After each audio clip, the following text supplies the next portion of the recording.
மதுரவாயல் தொகுதி அதிமுக வேட்பாளர் பெஞ்சமின் ராமபுரம் பகுதியில் தீவிர வாக்கு சேகரிப்பில் ஈடுபட்டார். வழிநெடுக்கிலும் திரண்டிருந்த பொதுமக்கள் மற்றும் கட்சி நிர்வாகிகள் அவருக்கு உற்சாக வரவேற்பு அளித்தனர்.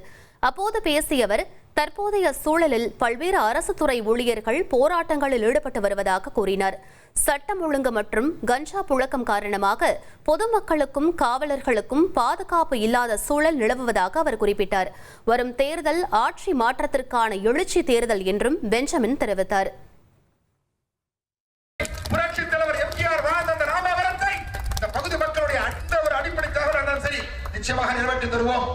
பகுதி மக்களுடைய அடிப்படை தேவைகள் மட்டுமல்ல, அரசுடைய திட்டங்கள் நான் சொன்னேன் இல்லையா, 10,000 ரூபாய், 2,000 ரூபாய் குலவலைக்கு திட்டம், புதிய 1000 சுழற்சி மாதிரி அரசுடைய திட்டங்களை எல்லாம் கொண்டு வந்து சேர்ப்போம்.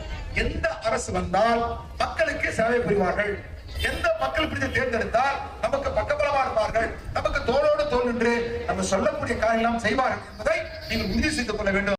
1,28,00,000 மனங்களை வென்ற தந்தி டிவி யூடியூப் சேனல். தவிர்க்க முடியாத தம்ப்நெயில், கலக்கலான கான்டென்ட்ஸ். நீங்களும் இந்த குடும்பத்தில் இணைய இப்பவே சப்ஸ்கிரைப் பண்ணுங்க. அசுரபலம் கொண்ட எங்கள் டிஜிட்டல் கரங்களில் உங்கள் விளம்பரங்களை சேர்க்க வாட்ஸ்அப் பண்ணுங்க. 8939888838. Email advtthanditv@dttv.in.